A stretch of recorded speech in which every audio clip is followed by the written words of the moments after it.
अजिंक्य, कितना प्यार करते हो तुम मुझसे? प्यार?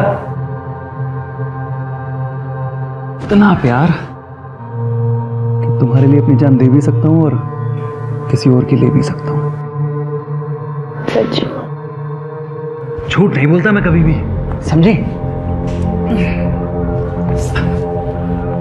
तो मुझसे शादी क्यों नहीं कर लेते?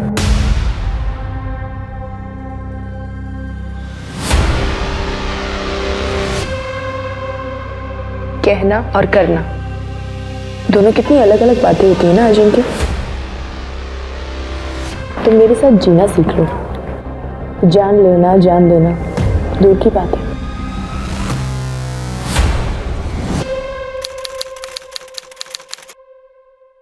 अरे रुको रुको, क्या दादा, वहनी को घर ला रहे हो और जेब भी ना हल्की करनी पड़े? ये तो नहीं चलेगा। अरे बिना टोल टैक्स तो गवर्नमेंट भी जिले में घुसने नहीं देती। यहाँ तो आप वहनी को घर ला रहे हो। चलो मेरा टोल टैक्स दो। ये ले तेरा टैक्स, पूरे 50,000। चल अब जाने दे। बस 50,000? इतने में तो अच्छा सा ढंग का फोन भी नहीं आएगा। चलो इसे डबल कर दो। तुझे समझ नहीं आता क्या कहा मैंने? जितना दिया है उतना रख ले। अरे चिढ़ तो उसका चला पीछे। उसके इकलौते भाई की शादी है। रुक बहू, ये ले, ये अपने ननंद को दे दे। आखिर गृहस्थी में इसके साथ तेरा भी बराबर का हक है।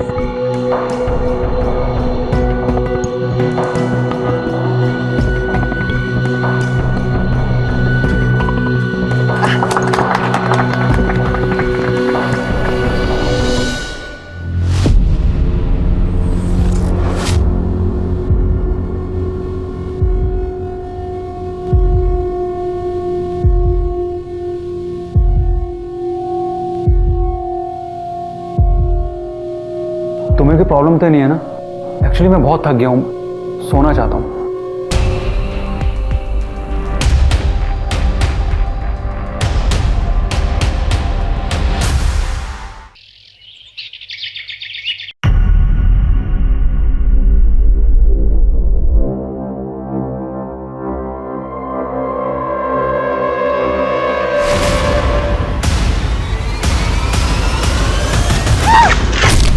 अरे मैडम ठीक हो आप?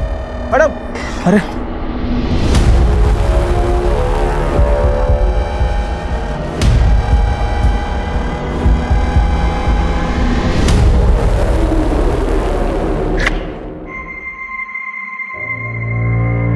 क्या हुआ था आज?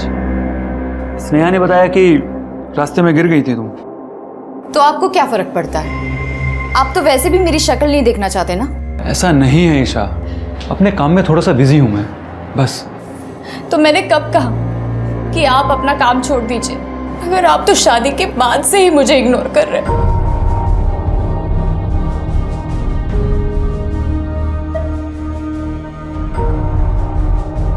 ईशा, थोड़ा सा टाइम दो मुझे, कुछ प्रॉब्लम्स है मेरी, एक बार उन्हें सॉर्ट आउट कर लूं। अजिंक्य, मुझ में कुछ कमी है क्या? पसंद नहीं हूं मैं आपको? ऐसा नहीं है।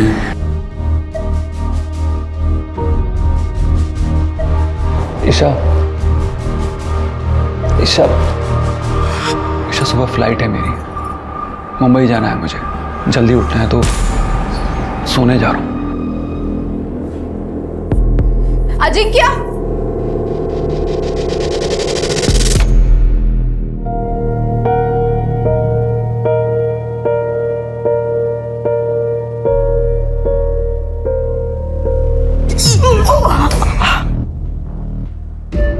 देख नहीं कर सकती? अब कर रही है तू? सकाळी का नहीं केलंस? मैम वो सर के लिए नाश्ता बना रही थी तो देर हो गई। जा चहा घेऊन ये। काय झालं आई? सुबह सुबह शुरू हो गई? अभी तो पूरा दिन है लोगों को कोसने के लिए। चुप। अरे क्या बात है वहीनी?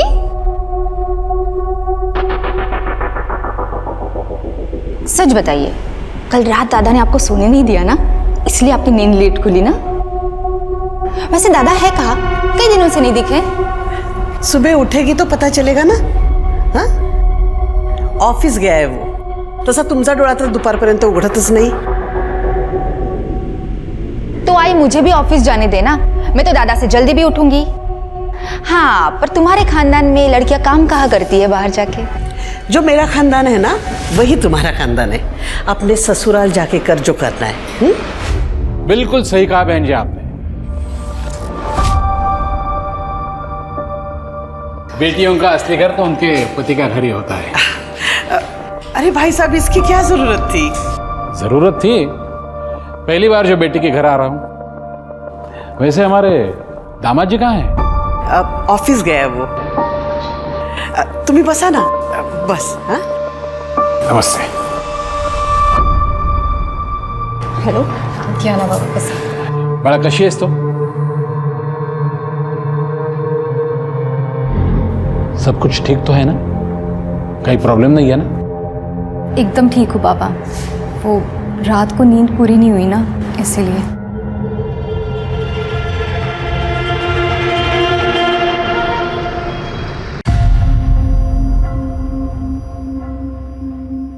भाई क्या है ये खरोड़ गांव की जमीन खरीदने से मैंने आपको मना किया था, फिर क्यों खरीदी आपने? अमित ने अपने सोर्सेज से कंफर्म कर लिया है. वहां गवर्नमेंट का बहुत बड़ा पावर प्लांट लगने वाला है. जमीनों के दाम बढ़ने वाले हैं. ये अमित, इसकी बात पर आपको मुझसे ज्यादा भरोसा है. इसको तो मैं भी. छोड़.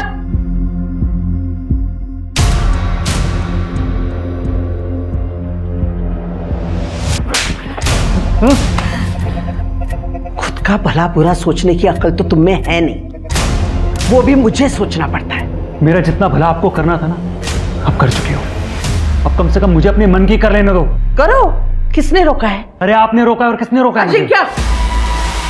देखो बेटा, ये प्रॉपर्टी, ये घर, ये सब तुम्हारा ही तो है. लेकिन पहले खुद को साबित कर. खुद को साबित करते करते ना मैं थक गया हूं. लेकिन अब भी आपको मुझसे ज्यादा अगर दूसरों पर भरोसा है ना, जस्ट लीव इट. हट.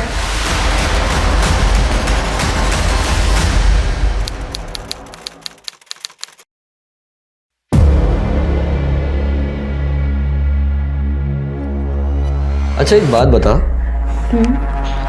ये तेरा भाई है, अगर ये वापस ही नहीं आया तो तेरी तो मौज ही मौज, सारी प्रॉपर्टी तेरी. कुछ भी बोलते हो यार. आई मुझे ऑफिस तक जाने नहीं देती, प्रॉपर्टी क्या खाक देगी? और वैसे भी भाभी है ना, भैया के बाद प्रॉपर्टी तो भाभी को ही मिलेगी. चलो भाभी को आधी प्रॉपर्टी मिल गई, बाकी बची हुई प्रॉपर्टी तो तेरी हुई. 1 रुपया नहीं मिलेगा मुझे आसानी से. कुछ तो करना पड़ेगा उसके लिए.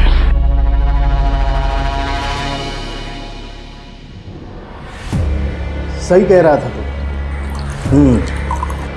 अगर लड़की का भाई वापस ही नहीं आया तो प्रॉपर्टी तो उसी की होगी.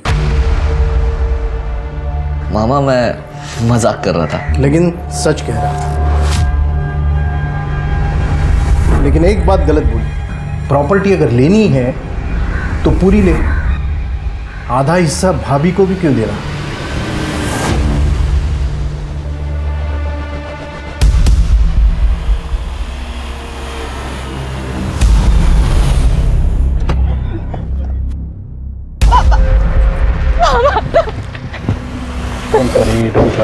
अजिंक्य का नंबर दे, उसको ट्रैक करेंगे, उसका लोकेशन पता चल गया. अब अरे सर, इसकी कोई जरूरत नहीं. मैंने कहा ना आपसे, अजिंक्य वापस आ जाएगा. आई 15 दिन से गायब हो, 10 दिन से उनका फोन बंद है और आपको कोई टेंशन नहीं हो रही है? अगम, आपकी बात हुई अजिंक्य से? नहीं. बहुत रिलैक्स नजर आ रही हैं. कहीं फंसा होगा, किसी प्रॉब्लम में होगा. उसका नंबर ट्रैक करेंगे प्रिकॉशन के तौर पर. नंबर दीजिए, उसका फोटो भी देना. सही फोटो उनका. चलिए.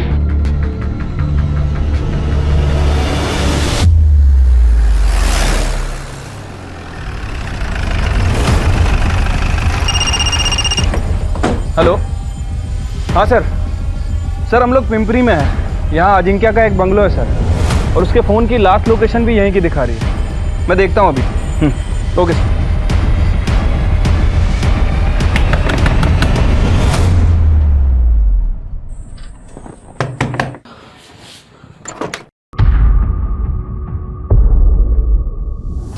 अजिंक्य को बुलाओ। साहब तो चले गए घर पे 1 घंटे पहले। चले गए? तुम कौन हो? मैं किशोर काम करता हूँ यहाँ। जी सर। तुम कौन हो? सर मैं यहाँ का केयर टेकर हूँ। Caretaker? अजिंक्य यहाँ कितने दिन से रुका हुआ था? मैडम अजिंक्य भाऊ आज ही आए थे, 2-3 घंटे रुके और चले गए।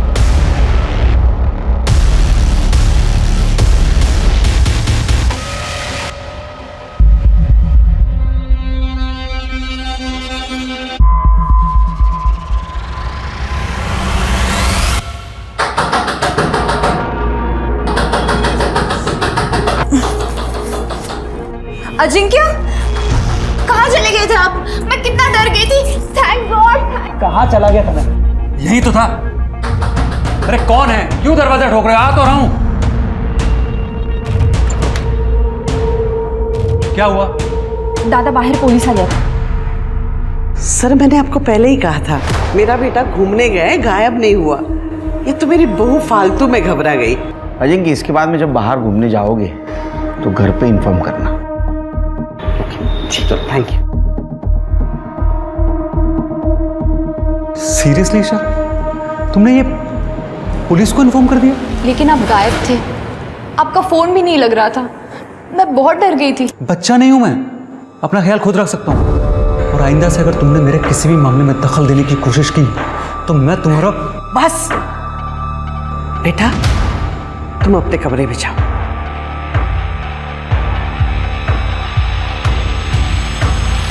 इसके ऊपर गुस्सा निकालने से अच्छा है तुम इसे खुश रखने की कोशिश करो। आज तो मैंने तुम्हें फोन कर दिया, लेकिन तुमसे परेशान होकर अगर इसने अपने बाप को फोन कर दिया और कुछ कह दिया तो तुम बड़े प्रॉब्लम में फंस सकते हो।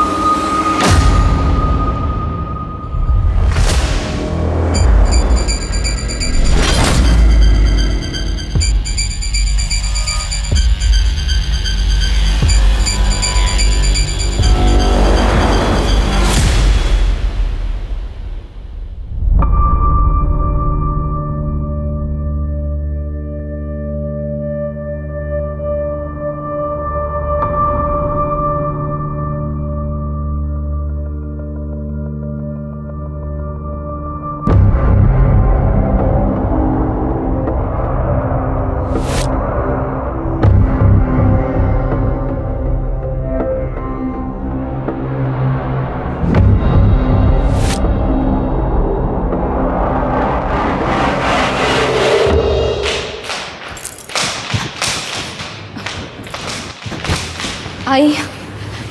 क्या हुआ बेटा, इतनी परेशान क्यों है? आई वो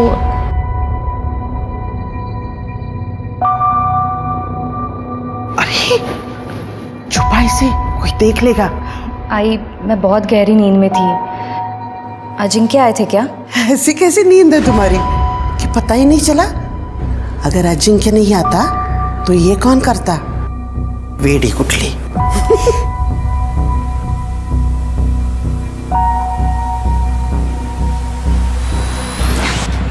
थैंक्स। तेरे भाई का भी बढ़िया है, अपनी मर्जी से आता है, अपनी मर्जी से जाता है। पता नहीं तेरी भाभी कैसे झेल रही है उसे। इसमें झेलने की क्या बात है? घर में किसी चीज की कमी थोड़ी ना है। एग्जैक्टली, घर में किसी चीज की कमी थोड़ी ना है। करोड़ों की प्रॉपर्टी अलग से। अगर ये सब नहीं होता ना तो कब का छोड़ के भाग गई होती तेरी भाभी तेरे भाई को। ऐसा कुछ नहीं है, वही बहुत खुश है दादा के साथ। ये खुशी ना सिर्फ दिखावा है, चाहे तो देख लेना। अगर कल को तेरी ये भाभी तेरी दूसरी आई बन के तेरे सर पे ना बैठी ना तो बताना मुझे।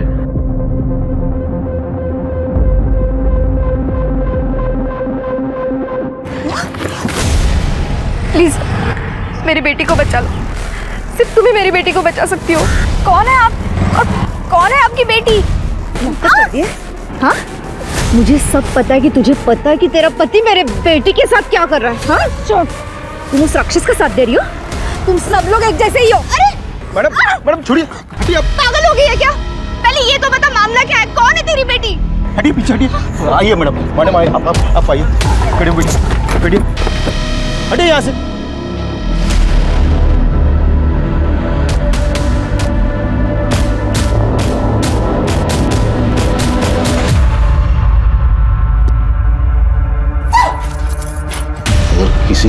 बात का जिक्र किया ना, जान से मार दूंगा।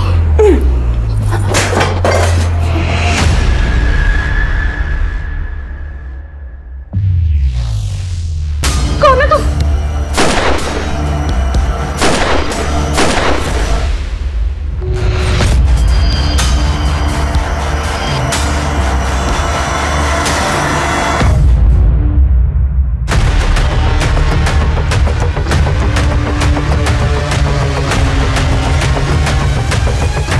सर बॉडी जयश्री वाडेकर की बहू ईशा वाडेकर की है। 3 गोलियां मारी गई हैं सर, और बॉडी देख के लग रहा है कि मर्डर लगभग कल शाम के आसपास हुआ है। ये अपने पास आए थे ना पति की मिसिंग कंप्लेंट लिखवाने? हाँ सर, अजिंक्य वाडेकर। इतने बड़े खानदान की बहू कोथरूड में जंगल में इतने दूर क्या करने आई थी? आसपास पता करो किसी ने गोली की आवाज़ सुनी थी। बॉडी को पोस्टमार्टम के लिए भेज दो, उसके फैमिली मेंबर्स को बताओ। Okay sir. ईशा ईशा ईशा बाला, बहुरानी क्या हुआ? क्या करने आई हो यार? पहले तो मेरी बच्ची को मार दिया, अब झूठे आंसू बहाती हो। भाई साहब क्या आपने बात करी तो मैं सर, ईशा पिछले 5 दिन से मेरे घर पर ही थी, क्योंकि अजिंक्य फिर से कहीं चला गया है 10 दिन पहले। फिर से? सर मैंने आपको पहले ही बताया था कि अजिंक्य ट्रैवल का शौकीन है, और इस बार तो वो बता के भी है, और ईशा इस बारे में जानती थी। ईशा कोथरूड क्यों गई थी? सर उसे किसी का फोन आया था कि अजिंक्य घर वापस आ गया करके। वो मगरपट्टा जाने के लिए निकली थी, लेकिन कोथरूड क्यों गई मुझे कुछ नहीं पता सर।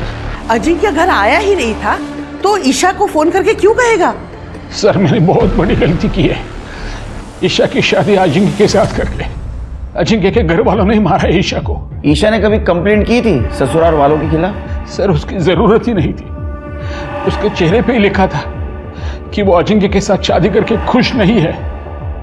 सर कोई कुछ भी कहे, मैं तो सामने देखती थी ना ईशा कितनी खुश थी मेरे बेटे के साथ। जयश्री जी, लास्ट टाइम जब अजिंक्य गायब हुआ था तो उसकी मिसिंग कंप्लेंट ईशा ने की थी, और इस बार जब वो गायब हुआ है तो ईशा का मर्डर हो गया। कहीं अजिंक्य के गायब होने में और ईशा के मर्डर में कोई कनेक्शन तो नहीं है? सर ईशा को .09 बोर की पिस्टल से 3 फायर किए गए थे, और तीनों के तीनों फायर पॉइंट ब्लैंक की रेंज से किए हैं। एक गोली से भी मर सकती थी वो, 3 गोलियां मारने की क्या जरूरत थी? सर हो सकता है खुन्नस, या ये भी हो सकता है कि कातिल रिस्क ना लेना चाहता हो कि ईशा किसी भी हाल में जिंदा बचे। अच्छा, ईशा की सीडीआर रिपोर्ट में क्या मिला? कुछ खास नहीं सर, लेकिन हो सकता है कि ईशा को किसी ने इंटरनेट कॉल करके अजिंक्य के वापस आने के बारे में बताया हो, और जब वो अपने फादर के घर से मगरपट्टा के लिए निकली तो हो सकता है कि कातिल पहले से ही उसका वहां पे इंतजार कर रहा हो। ये जिसने भी किया है शिरके पूरे प्लानिंग के साथ किया है। जिसने भी ईशा को मारा है उसको ईशा के मरने से बहुत फायदा हुआ होगा। एक काम करो, दोनों फैमिलीज और रिलेटिव्स को चेक करो और देखो ईशा पे किसको खुन्नस थी, और ये भी चेक करो .09 बोर का पिस्टल किसके पास है। सर ईशा की पोस्टमार्टम रिपोर्ट आ गई। ईशा की मौत दिन में 12 से 2 बजे के बीच में ही हुई थी। मौत का कारण गोलियां लगना ही है। ईशा की बॉडी पे कोई भी रेप या सेक्सुअल असॉल्ट के साइंस नहीं है। लेकिन सर सबसे इंपॉर्टेंट बात जो पोस्टमार्टम रिपोर्ट में सामने आई है वो ये है कि ईशा 2 महीने प्रेग्नेंट थी। इसका मतलब उन देरिंदों ने ईशा के साथ साथ उसके बच्चों को भी मार दिया? नहीं सर, ईशा ने अपने प्रेगनेंसी के बारे में मुझे कुछ नहीं बताया। वो क्यों छुपा रही थी? आप कुछ जानती हैं इस बारे में? नहीं, वहीनी ने मुझे कुछ नहीं बताया था। सर हमने खबरियों को कॉन्ट्रैक्ट किलर्स के पीछे छोड़ दिया है। उन्हें कुछ भी पता चलेगा तो वो हमें इन्फॉर्म करेंगे। और सर जहाँ तक बात है ईशा की फैमिली की, तो ईशा की फैमिली में किसी के पास भी .09 बोर की पिस्टल नहीं है। सर मुझे तो शुरू से ही दाल में कुछ काला लग रहा था। शिरके दाल में काला नहीं, पूरी दाल काली है। एक काम करो शिरके, ये ईशा का थरोली इन्वेस्टिगेशन करो। हो सकता है उसकी प्रेगनेंसी उसके मौत का कारण हो, और तुम उसका घर और ससुराल में जितने भी नौकर हैं उनसे बात करो, देखो कुछ बोलते हैं क्या। और वो पीएम डॉक्टर, उससे बोलना ईशा का और उसके होने वाले बच्चे का विसारा प्रिजर्व करके रखे।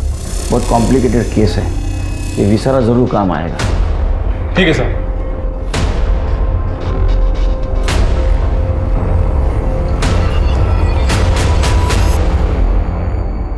सर, वाडेकर फैमिली के बारे में एक इंटरेस्टिंग बात पता चली है। सर, लगभग 20 साल पहले जयश्री वाडेकर के पति प्रभात वाडेकर की गोली मारकर हत्या कर दी गई थी।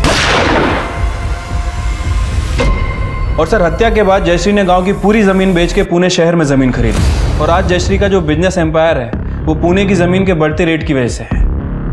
इसका मतलब 20 साल पहले पति की हत्या और अभी बहू की हत्या। इतना ही नहीं सर, अजिंक्य और उसकी फैमिली जितना अपने आप को दूध का दूल्हा बता रहे हैं, शायद वो उतना दूध के दूल्हे है नहीं सर। मतलब? सर, करीब 3 महीने पहले जवार थाने में एक लड़की सुनिधि तांबे को किडनैप करने की एनसी फाइल की गई थी अजिंक्य के अगेंस्ट। पुलिस इस केस को इन्वेस्टिगेट करना शुरू भी करे उसके पहले ही एनसी वापस ले ली गई। किसने एनसी की? सुनिधि तांबे की माँ रजनी ने। वो अजिंक्य हमारे पास जमीन खरीदने आया था, पर जमीन खरीदते खरीदते उसने मेरी बच्ची को अपने प्यार के जाल में फंसा लिया सर। तो मुझसे शादी क्यों नहीं कर लेते? और जब उसका मन भर गया तो किसी और से शादी कर ली उस अजिंक्य ने। मेरी बेटी को वहीं पे छोड़ देता तो चल जाता, पर नहीं, पैसे और अपनी ताकत के दम पर वो मेरी बेटी को उठा के लेके गया। अजिंक्य छोड़ मेरी बेटी। पीछे हट। ध्यान से सुन, सुनिधि सिर्फ मेरी है।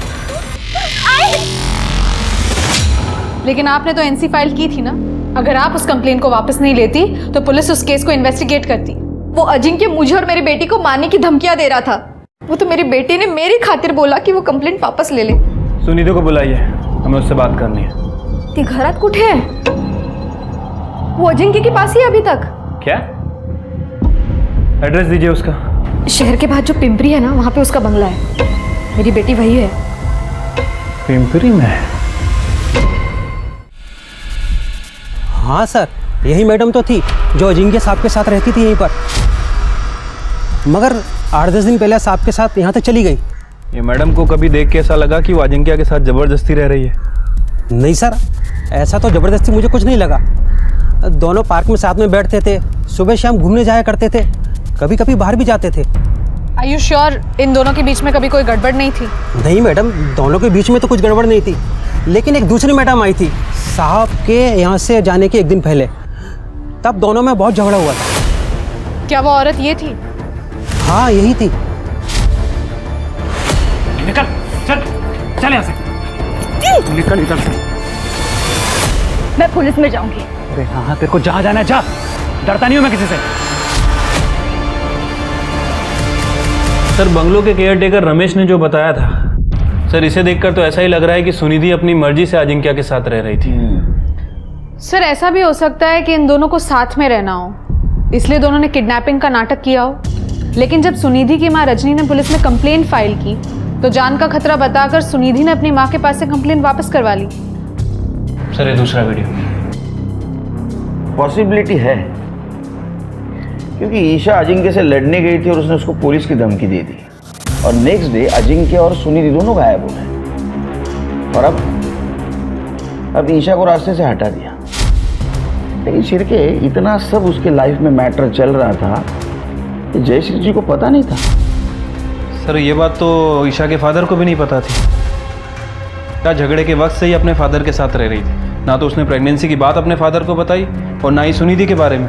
और सबसे इम्पोर्टेंट बात, ये बंगला और अजिंक्य और सुनिधि के बारे में ईशा को बताया किसने? सर, इस बारे में मैंने जयश्री जी से बात की थी। सर, सुनिधि के साथ मेरे बेटे ने अपना रिश्ता कब का खत्म कर लिया था, और अब आप कह रहे हैं कि मेरे बेटे ने सुनिधि को जबरदस्ती अपने साथ रखा था। मेरे लिए तो पेपर्स ओके हैं, एक बार क्रॉस चेक करवा के डॉक्यूमेंटेशन के लिए भेज दो। Okay ma'am. बेटा जी मैडम ने पेपर भेजे डॉक्यूमेंटेशन से पहले देखने के लिए। आपने देख लिए ना? हाँ, ओके। तो भेज दीजिए डॉक्यूमेंटेशन के लिए। मैं आप पे कैसे डाउट कर सकती हूँ? आखिर हमें ही तो एक दूसरे का ख्याल रखना है। वाडेकर परिवार में शक्ति का केंद्र बदल चुका था। हर बार अजिंक्य की वापसी का भरोसा रखने वाली जयश्री ने इस बार अजिंक्य की वापसी का इंतजार ना करके अपने स्वाभाविक उत्तराधिकारी के तौर पर स्नेहा को चुन लिया था, जबकि वो हमेशा लड़कियों के काम करने के खिलाफ रही थी। क्या उसे कुछ ऐसा पता था जो अपने उत्तराधिकारी का चुनाव करना उसकी मजबूरी बन गई थी?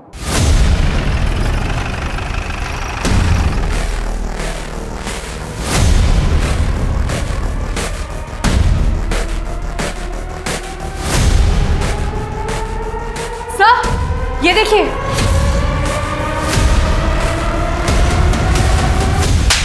क्यों मारा ईशा को? क्यों मारा? सर मैं क्यों मारूंगा ईशा को? सर मेरा तो उससे कुछ लेना देना ही नहीं है। सर मैं सुनिधि से प्यार करता हूँ, उसके साथ रहना चाहता हूँ। अच्छा, तो सुनिधि के साथ तू रहना चाहता था इसलिए सुनिधि को किडनैप कर लिया? सर करना पड़ा मुझे किडनैप। ईशा की वजह से सुनिधि को लगता था कि मैंने उसे धोखा दिया है। सर पर कुछ दिन हम लोग साथ में रहते तो सब कुछ नॉर्मल हो जाता हमारे बीच में। अजिंक्य बहुत सनकी था सर। अगर मैं उसके साथ कोऑपरेट नहीं करती तो वो मुझे और मेरी आई हम दोनों को जान से मार देता। मेरे पास कोई और ऑप्शन नहीं था उसकी बात मानने के सिवा। तू सुनिधि को इतना प्यार करता था तो ईशा के साथ शादी क्यों की? आई की वजह से सर। आई चाहती थी कि हमारी स्टेटस वाली बहू हमारे घर में है। उन्होंने मजबूर किया मुझे ईशा से शादी करने के लिए। सर मैंने तो उम्मीद ही छोड़ दी थी कि अजिंक्य मुझे कभी जाने भी देगा, लेकिन कुछ दिन पहले उसकी बीवी ईशा बंगलों पर आ गई थी।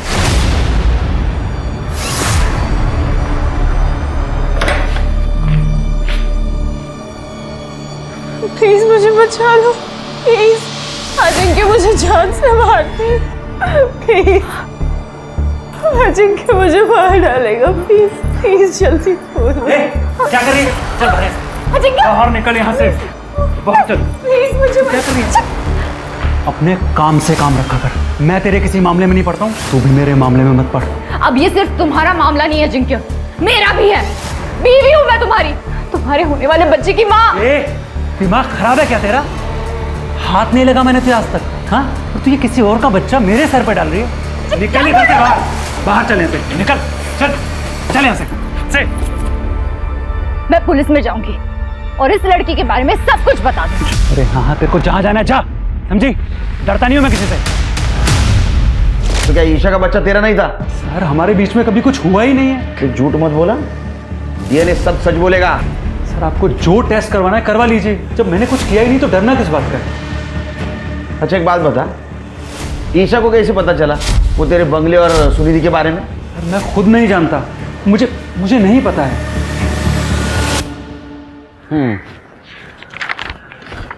सर अजिंक्य के फ़ोन लोकेशन के हिसाब से पिछले 2-3 महीने में उसकी फ़ोन की लोकेशन वाडेकर हाउस में बहुत कम रही है सर।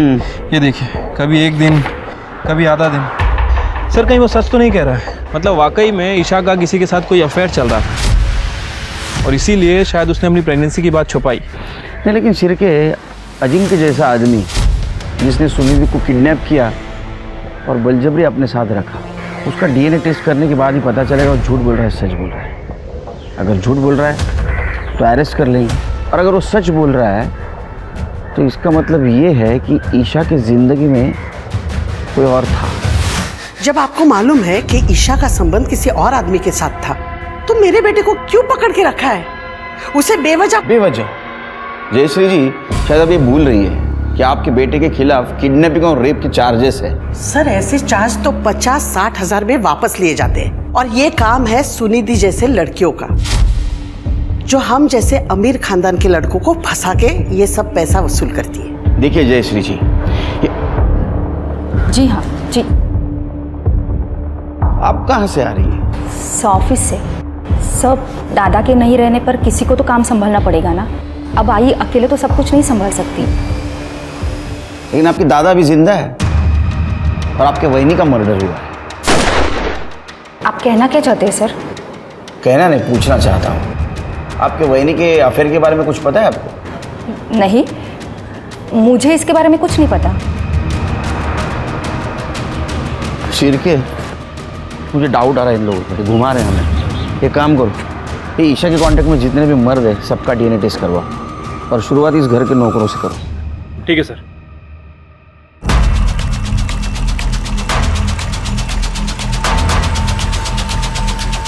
डर क्यों रहा है? नहीं सर। कुछ किया? नहीं सर, मैंने कुछ नहीं किया। अब कौन बचा? सर नीलेश, जयश्री जी का खास। सर, सारा सामान डीएनए के लिए भेज दो और बोलना रिपोर्ट जल्द से जल्दी दो। ठीक है सर। सर डीएनए की जरूरत नहीं है। ईशा वाहिनी के होने वाले बच्चे का बाप मैं ही हूँ सर।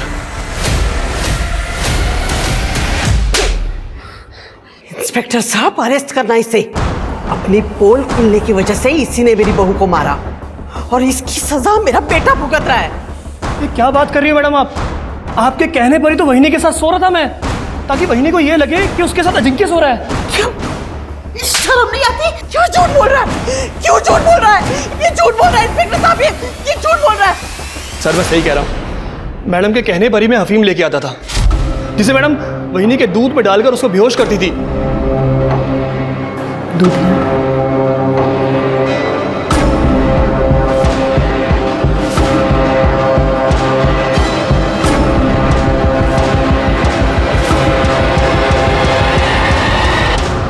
सर, ये झूठ बोल रहा है, ये झूठ बोल रहा है। अरे घेऊन चला, क्या सच क्या झूठ हम पता करेंगे। सर, नीलेश अभी भी अपनी बात पे अड़ा हुआ है। उसका कहना है कि उसने जो कुछ भी किया है जयश्री के कहने पे किया है। लॉजिकली सोचो शिरके, एक बड़ा घर है, उस घर में एक नौकर है और उसने उस घर के बहू के साथ संबंध बनाए हुए हैं और घर में किसी को मालूम नहीं। सर पॉसिबल तो नहीं है, लेकिन हमारे पास जयश्री के खिलाफ कुछ है भी नहीं। सिर्फ वो एक नीलेश का स्टेटमेंट है। नहीं, सबूत तो नहीं है, लेकिन वाडेकर हाउस में एक आदमी है जिसके चेहरे पे लिखा है वो कुछ जानता है।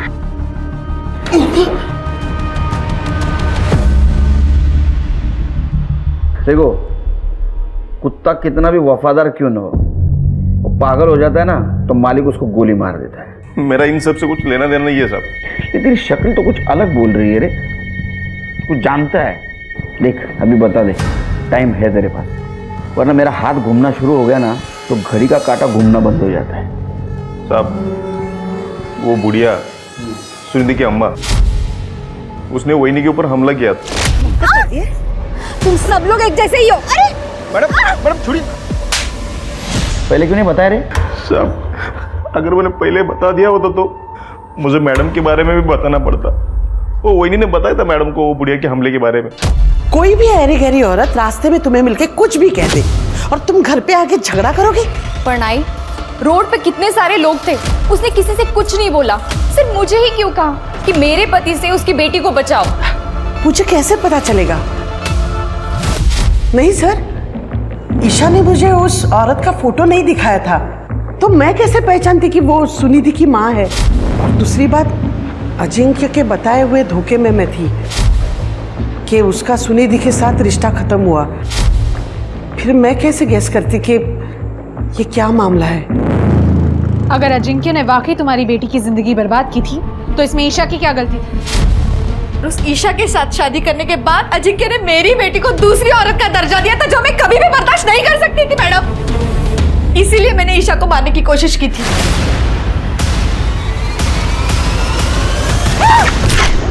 अरे मैडम ठीक हो आप? लेकिन वो बच गई, इसलिए तुमने दोबारा ट्राई किया। तुम सब लोग एक जैसे ही हो।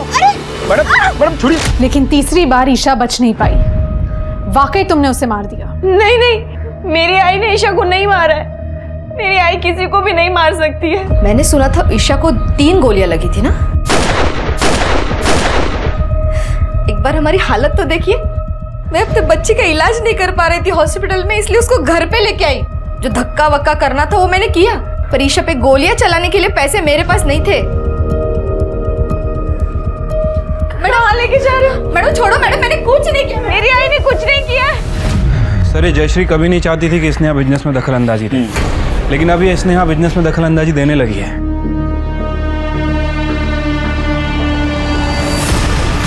और एक और बात सर, स्नेहा का एक बॉयफ्रेंड है राजन, और राजन का मामा है प्रकाश। पिछले दिनों इन दोनों को अजिंक्य के पिंपरी वाले बंगले पे चक्कर लगाते हुए देखा गया है। केयरटेकर रमेश ने इन दोनों को पहचाना है सर। दोनों अंदर बैठे हैं। देख अब सच बोल, नहीं तो सच बोल, पट्टे से ऐसा मारूंगा ना जिंदगी भर याद रखेगा। सर स्नेहा के बोलने पे सर हम लोगों ने अजिंक्य का पीछा किया था सर, तभी उसके बंगले तक पहुंचे सर। स्नेहा जी, आपके दादा का पीछा आप आपके बॉयफ्रेंड से क्यों करवा रही थी? सर आई बहुत पुराने ख्यालात की है। लड़की होने की वजह से ना मुझे बिजनेस में हिस्सा मिलता और ना ही प्रॉपर्टी में, पर मुझे इससे कोई प्रॉब्लम नहीं थी। पर मेरे बॉयफ्रेंड राजन ने ये सारी बातें मेरे दिमाग में भर दी। ये तेरा भाई है, अगर ये वापस ही नहीं आया तो तेरी तो मौज ही मौज, सारी प्रॉपर्टी तेरी। दादा की हरकतें ऐसी थी कि आयु से बिजनेस हैंडओवर नहीं कर रही थी, तो मैंने सोचा दादा की जगह मैं ले सकती हूँ। हाँ, एक तो तुम्हारी आई की घटिया सोच थी और तुम्हारी बहनी तुम्हारे रास्ते का कांटा थी, तो दोनों को खत्म करना था तुम्हें, इसलिए सब कुछ किया तुमने। आई भले ही बिजनेस दादा को नहीं देती, मगर उनकी बीवी ईशा, अगर इस घर की बहू होने के नाते अगर उसने प्रॉपर्टी में हिस्सा मांगता तो कुछ नहीं कर पाते। और दूसरा, मुझे बिजनेस ज्वाइन करना था, पर इसके लिए आई को मनाना बहुत मुश्किल था। पर मेरी किस्मत अच्छी थी कि ये दोनों प्रॉब्लम का सलूशन खुद चलकर मेरे पास आया।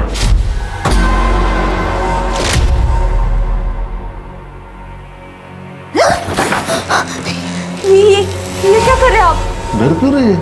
हाँ, नहीं मुझे पता है तेरा पति अजिंक्य तुझे खुश नहीं रख पाता,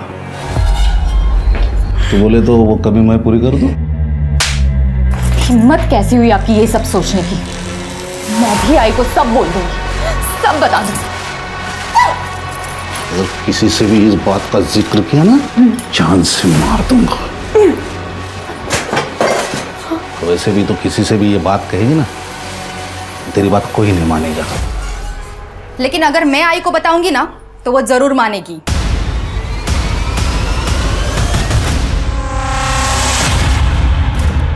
तो ये है तुम्हारा सॉल्यूशन? सर, आई अमित अंकल पर खुद से भी ज्यादा भरोसा करती थी और इनकी गर्दन मेरे हाथ में थी, इसलिए मैंने इनको ब्लैकमेल किया ताकि वो आई को मनाए मेरी तरफ से बिजनेस ज्वाइन करने के लिए। तूने ईशा को इसलिए मरवाया ताकि तेरे करतूतों के बारे में जयश्री को पता ना चले, और तूने इसको इसलिए हेल्प की ताकि सारी प्रॉपर्टी तेरे नाम पे हो जाए। नहीं सर, मैं ब्लैकमेल कर सकती हूँ लेकिन किसी का खून नहीं। मैंने वही को रास्ते से हटाने के लिए उनके साथ माइंड गेम खेला था। इतनी अच्छी जिंदगी है आपकी, क्यों बर्बाद कर रही हो उसे? छोड़ दो ना दादा को। वेडिया है इसका तू? शादी हो चुकी है मेरी, जिसकी कोई वैल्यू ही नहीं है उनको। मैंने वहीनी को दादा और सुनिधि के बारे में सब कुछ बताया था, पर उन्होंने मुझसे सबूत मांगे अपनी बात साबित करने के लिए। इसलिए मैंने राजन से कहकर दादा का पीछा करवाया और सुनिधि का एड्रेस निकाला और भाभी को दे दिया। वहीनी ने अपनी आंखों से सारी सच्चाई देखी थी, मगर किसी से कुछ नहीं कहा, और अगर मैं किसी से कुछ कहती तो दादा ही मुझे जान से मार देते, इसलिए मैं भी चुप बैठी। स्नेहा भी यही बात रिपीट कर रही थी और मुझे भी ये बात परेशान कर रही थी। अगर उस दिन ईशा ने अजिंक्य और सुनिधि का झगड़ा देखा तो उसने किसी को बताया क्यों नहीं? झगड़ा कितनी तारीख को हुआ था? सर 5 तारीख को। तुरंत 5 तारीख का ईशा का मोबाइल लोकेशन और कॉल डिटेल्स निकालो और देखो वो कहाँ गई थी, किससे बात की, किससे मिली, सब डिटेल्स निकालो। सर। अरे नीलेश और अजिंक्य, उनके डीएनए रिपोर्ट का क्या हुआ? Sir we on it. Good. Sir, Prabhat Wadekar याद है? हाँ, जयश्री का पति। सर ये उसी की केस फाइल है।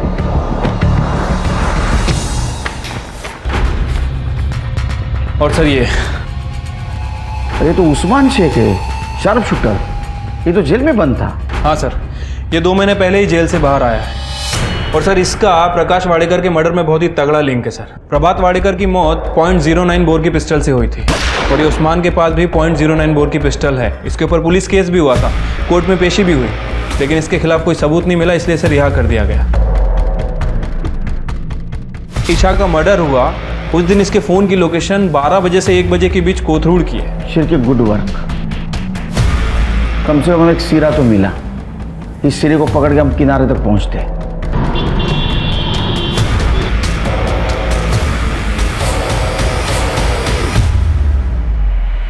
जयश्री जी, आपने झूठ बोला हमसे। नंबर 1, नीलेश आपके लिए काम नहीं करता, और नंबर 2, ईशा के प्रेगनेंसी के बारे में आपको पता नहीं था। फिर तो बकवास कर रहे हैं आप। आपने झूठ बोला, इसका सबूत है हमारे पास। किरण, बता इनको क्या देखा था उस दिन। डरो मत।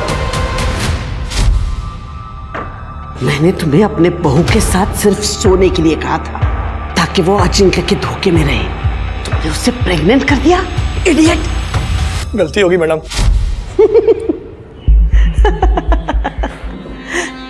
इस किरण के कहने पे आप मुझे अरेस्ट करोगे, जयश्री वाडेकर को?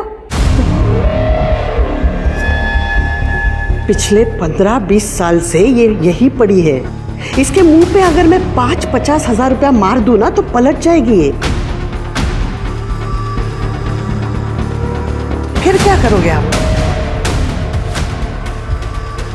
फिर हम आपके पति प्रभात वाडेकर का केस ओपन करेंगे, जिसको 20 साल पहले आपने सुपारी देकर मरवाया था उस्मान शेख के हाथों से, और अब ईशा को मरवाया है उसी के हाथों से। इतना काफी है ना? क्लाइमैक्स पुलिस स्टेशन में। ये रहा उस्मान, पहचाना ना इसको? और ये रही उस्मान की गन जिससे तूने ईशा और प्रभात वाडेकर को मरवाया था, और ये रही कैश जो तूने उस्मान को सुपारी के तौर पे दी थी। इसका कन्फेशन और स्टेटमेंट भी हमारे पास। अरे मेन प्रूफ तो बताना भूल ही गया, आप दोनों का मोबाइल जिसमें उस्मान ने फोटो भेजी थी ईशा की मर्डर के बाद कंफर्मेशन के तौर पे। तुम दोनों तो डिलीट कर दी थी, लेकिन हमारी फॉरेंसिक टीम बहुत होशियार है, उन्होंने रिकवर कर ली। अब बताओ, चुप रहने से कोई फायदा नहीं, सच क्या है बताओ। नीलेश के जरिए ईशा को बेवकूफ बनाने का मेरा प्लान एकदम परफेक्ट था, लेकिन उस गधे ने ईशा को प्रेग्नेंट कर दिया। और जब मेरे बेटे अजिंक्य ने ईशा को सच्चाई बताई तो ईशा सीधा मेरे पास आई। बेटा अजिंक्य अभी गुस्से में है, इसलिए ऐसे बोल दिया होगा। मैं बात करती हूँ उससे, सब ठीक हो जाएगा। बात कीजिए आप अपने बेटे से। अगर अजिंक्य ने इस बच्चे को नहीं अपनाया तो आई, मैं पुलिस में जाऊंगी। अगर ईशा पुलिस के पास चली जाती तो मेरा बेटा अजिंक्य किडनैपिंग के केस में फंस जाता। और अगर मैं अजिंक्य को मना भी लेती ईशा के साथ रहने के लिए, तो भी जयश्री वाडेकर का वारिस एक नौकर का बच्चा कैसे हो सकता था? तुम्हारे पास तो इतना पैसा है, दूसरा कोई रास्ता ढूंढती, मरवाने की क्या जरूरत थी? अगर मैं ईशा को बच्चा गिरवाने कहती तो उसे डाउट हो जाता और मेरे बिछाए हुए जाल में मैं खुद फंस जाती। वैसे भी मेरा बेटा अजिंक्य सुनिधि के साथ खुश रहता था, तो ईशा का और उसके बच्चे का मेरे घर में क्या काम था? इसलिए मैंने उस्मान को याद किया। कौन है तुम? खुद एक माँ होकर भी इतनी बेरहम कैसे हैं आप? पहले ईशा को भी मार दिया, ईशा को होने वाले बच्चे को भी मार दिया। खोट अजिंक्य में नहीं है, तुम्हारे परवरिश में। तो ऐसा निकलेगा ही। चार्जशीट बनाओ। औरत को मर्द से कम समझना, पुरुष है तो उसकी हर गलती को छुपाना, और औरत को बार बार उसकी सही हद याद दिलाना, ये पितृसत्ता है जो जयश्री में कूट कूट कर भरी हुई थी। अजिंक्य उसके घर का चिराग था, जबकि स्नेहा पराये घर की अमानत। परिवार के नाम और प्रतिष्ठा के लिए जयश्री ने अजिंक्य को ईशा से शादी करने के लिए मजबूर जरूर किया, मगर अजिंक्य खुश रहे इसलिए उसने उसे घर से बाहर कुछ भी करने की खुली छूट दे दी थी। अपने बेटे के गलत कामों की पोल ना खुले, इसलिए जयश्री ने ईशा के साथ नीलेश के जरिए जो किया था वो बहुत ही गंदा था। और आखिर में जब ईशा जयश्री के पापों के जीते जागते सबूत को जन्म देने वाली थी तो जयश्री ने उसे रास्ते से ही हटा दिया। बराबरी का समाज भारत में आज भी बहुत दूर का सपना है, लेकिन ये दूरी हमें धीरे धीरे ही सही तय तो करनी ही होगी, तभी हम दुनिया के सामने एक प्रगतिशील और उन्नत समाज होने का दावा कर सकेंगे। अब मैं आशुतोष राणा आपसे विदा लेता हूं। हम फिर मिलेंगे एक ऐसी ही कहानी के साथ जो आपको रखेगी सतर्क और जिंदगी को सुरक्षित। तब तक अपना और अपने परिवार का ख्याल रखिए और देखते रहिए क्राइम पेट्रोल सतर्क। जय हिंद।